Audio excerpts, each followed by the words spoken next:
নমস্কাৰ বন্ধুসকল, আশা কৰোঁ সকলোৱে ভালে আছে। আমাৰ 2021 বৰ্ষৰ অক্টোবৰ মাহত হ'বলগীয়া যি অসম টেট পৰীক্ষা, এই অসম টেট পৰীক্ষাৰ মেথছৰ যিখিনি পাৰ্ট, এই মেথছৰ পাৰ্টখিনিৰ কিছুমান প্ৰশ্নৰ সমাধান কৰোঁতে আমাৰ লসাগু আৰু গসাগুৰ যিটো কনচেপ্ট, আমাৰ যিটো বেছিক কনচেপ্ট, সেই কনচেপ্টকেইটা জনাৰ খুবেই প্ৰয়োজন। আৰু ইয়াতে কিছুমান লসাগু আৰু গসাগুৰ লগত জড়িত প্ৰশ্নও আহিব পাৰে, লগতে আপোনাৰ লসাগু আৰু গসাগুৰ ওপৰত কিছুমান পোনপটীয়া প্ৰশ্নও আহিব পাৰে। গতিকে আহক আজি আমি আলোচনা কৰোঁ যে প্ৰকৃততে লসাগু আৰু গসাগুনো কি হয়। বন্ধুসকল, ফাৰ্ষ্ট আমি আলোচনা কৰোঁ আহক লসাগুৰ বিষয়ে। ইয়াতে আপোনাৰ লসাগুৰ যিটো ফুল ফৰ্ম, সেইটো হৈছে আপোনাৰ লঘিষ্ঠ সাধাৰণ গুণিতক, আৰু ইয়াকে আপোনাৰ ইংলিছতে কোৱা হয় LCM, মানে আপোনাৰ লোৱেষ্ট কমন মাল্টিপল।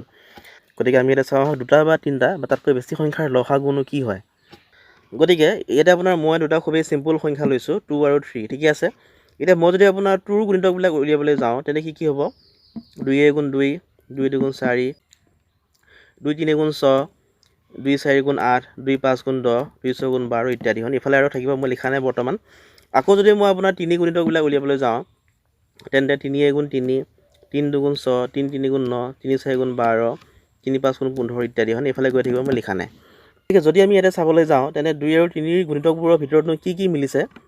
ইয়াতে আপোনাৰ নিশ্চয় কি মিলিছে? 6 মিলিছে, হয়নে? 6 মিলিছে, 12 মিলিছে ইয়াতে। গতিকে আমি এতিয়া কি পালোঁগৈ? আপোনাৰ 6 আৰু 12 পালোঁ, হয়নে? অৰ্থাৎ ইয়াৰ পৰা আমি গম পালোঁ যে 6 সংখ্যাটো হৈছে আপোনাৰ 2 সংখ্যাটোৰো গুণিতক আৰু 3 সংখ্যাটোৰো গুণিতক। ঠিক তেনেকৈ আপোনাৰ 12 সংখ্যাটো হৈছে 2 সংখ্যাটোৰো গুণিতক, লগতে আপোনাৰ 3 সংখ্যাটোৰো গুণিতক। অৰ্থাৎ আমি ক'ব পাৰোঁ যে 6 আৰু 12 হ'ল আপোনাৰ 2 আৰু 3ৰ বা 2 আৰু 3ৰ উমৈহতীয়া গুণিতক, বা যাক আমি গণিতৰ ভাষাত কি বুলি কওঁ? সাধাৰণ গুণিতক বুলি কওঁ। সাধাৰণ গুণিতক, ঠিক আছে। গতিকে আমি এতিয়া গম পালোঁগৈ যে 6 আৰু 12 হৈছে আপোনাৰ 2 আৰু 3ৰ সাধাৰণ গুণিতক। এতিয়া কথা হ'ল আপোনাৰ 6 আৰু 12ৰ ভিতৰতনো সৰু গুণটো বা লঘিষ্ঠ গুণটো নিশ্চয় আপোনাৰ 6টো সৰু বা লঘিষ্ঠ, হয়নে? গতিকে আমি ক'ব পাৰোঁ যে 6টো হৈছে আপোনাৰ কি?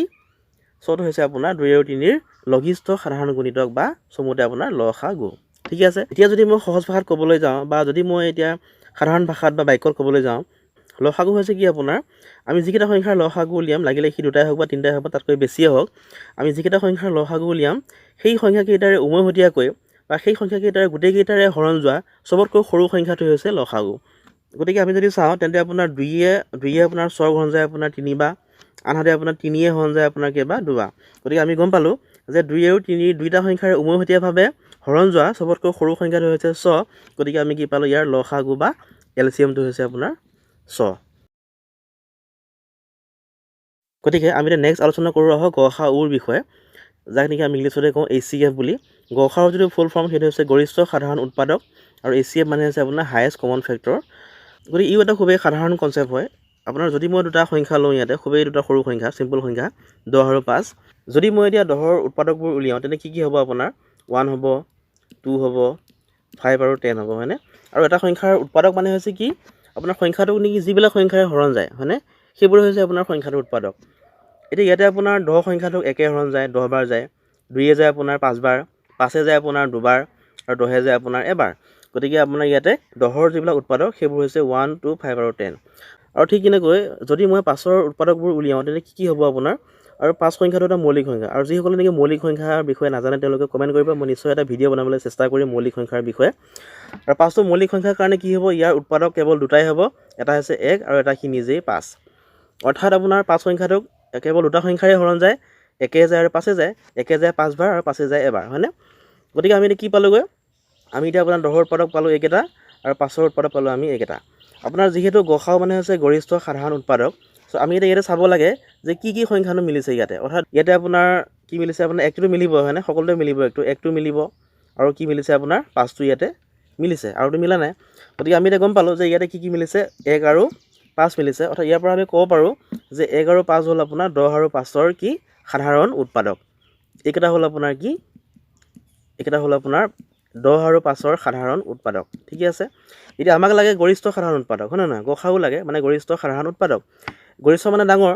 গতিকে ইয়াতে আপোনাৰ 1 আৰু 5ৰ ভিতৰত ডাঙৰ কোনটো? নিশ্চয় আপোনাৰ 5টো হৈছে ডাঙৰ। গতিকে আমি ক'ব পাৰোঁ যে 10 আৰু 5ৰ গসাউ বা HCFটো হৈছে আপোনাৰ কিমান? 5, ঠিক আছে নে? গতিকে এতিয়া যদি আমি সহজ ভাষাত ক'বলৈ যাওঁ, এটা যদি চিম্পুল বাক্যত মই ক'বলৈ যাওঁ, তেতিয়া গসাউ আপোনাৰ কি হ'ব?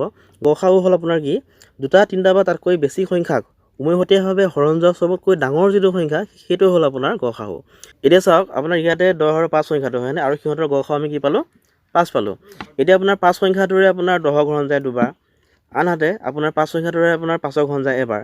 গতিকে ইয়াতকৈ আৰু কোনো ধৰণৰ বেলেগ সংখ্যা নাই বা ইয়াতকৈ কোনো ডাঙৰ সংখ্যা নাই, মানে 5তকৈ কোনো ডাঙৰ সংখ্যা নাই যিটো সংখ্যাই নেকি 10 আৰু 5 দুইটাকে উমৈহতীয়াভাৱে হৰণ যায়।